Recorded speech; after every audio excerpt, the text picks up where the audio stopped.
Hello everyone, welcome to this week's edition of Telegraph Herald More Than the Score. I am your host Steve Ortman. Alongside me this week, Brenden West, representing Clark University, I guess. Brenden, how's it going? Yeah, fingers crossed. They're in the Heart of America Conference Championships, so let's see if they can bring home a title.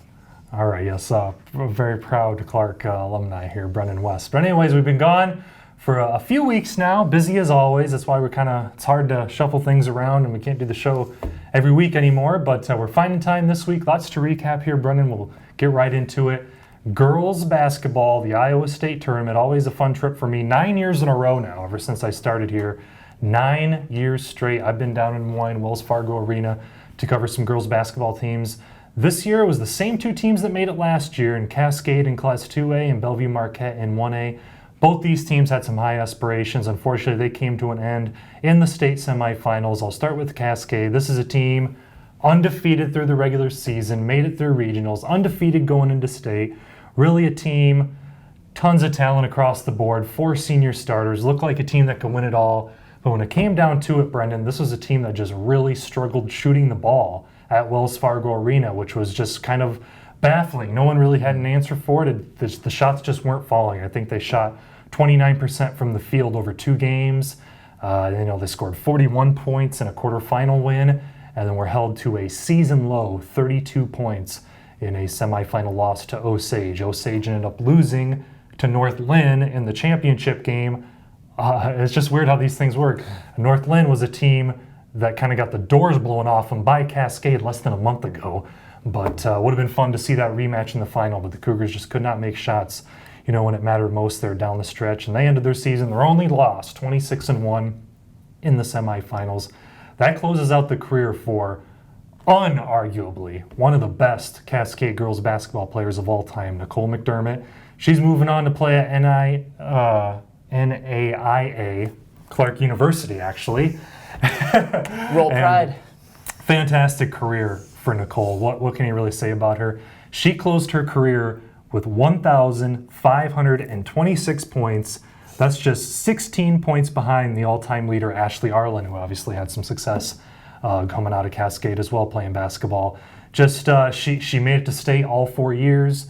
They played in the state semifinals when Nicole was a freshman, a junior, and a senior. And of course, she was the all-tournament team captain her sophomore year, leading the Cougars to their first ever state championship. And just a remarkable run for Nicole. And the thing about her, she was always good during the regular season, obviously, but when it came down to the Iowa State tournament, she really took it to another level.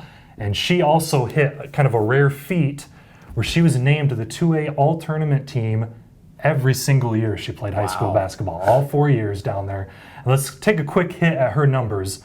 Over 4 years and 9 games at the state tournament, Nicole scored 151 points, had 56 rebounds, 33 steals, and 19 assists. So she averaged in state tournament games 16.8 points, 6.2 rebounds, 3.7 steals, and 2.1 assists every game at the Wells Fargo Arena. So really a remarkable career for Nicole McDermott. Comes to an end, but she's moving on. She's rolling Pride here coming up next season. And as we shift gears now to Bellevue Marquette, they had another remarkable season. They only had 1 loss going into the state tournament. This is the 2nd year in a row they made the state semifinals. They just ran into a really strong Algona Bishop Garrigan team. They ended up losing just by 2 points to Newell Fonda in the state championship game.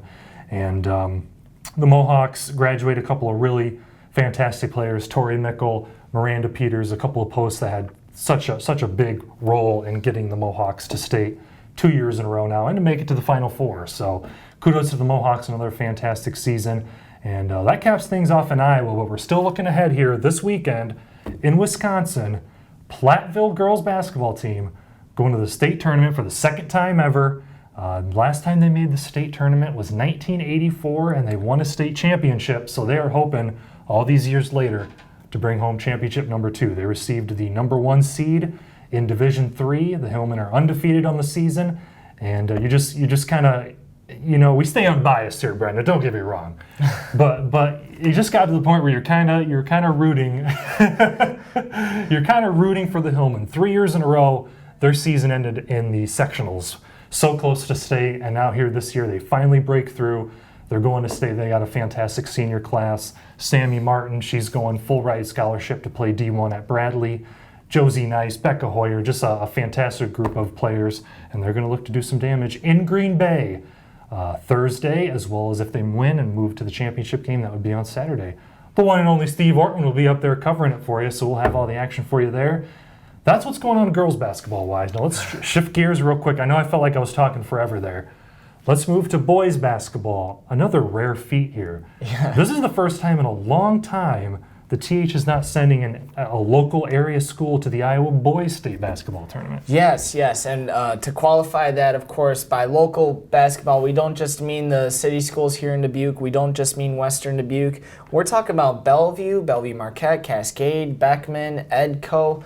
Nobody that we cover is going to the Iowa Boys Basketball Tournament, and that's the first time that that's happened since 1995. I was in kindergarten then, Steve. Wow. And I tell you what, that's not to say that we didn't have some quality boys basketball teams in this area. Absolutely. Too. We sent 3 different teams to sub-state finals. We had 4 different teams, We had Edgewood Colesburg down there.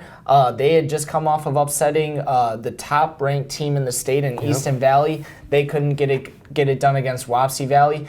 We had Senior losing at the buzzer to Davenport North in their sub-state final. We had Hempstead, unfortunately, going up against Cedar Falls, the 2-time defending champs, in their sub-state final. And then Dyersville Beckman loses a heartbreaker, 1-point defeat to Monticello in their sub-state final. So yes, for the first time in 25 years, we are not sending a single team to the sub-state final. Now, there's still some... to the state tournament, Now there's still some hope.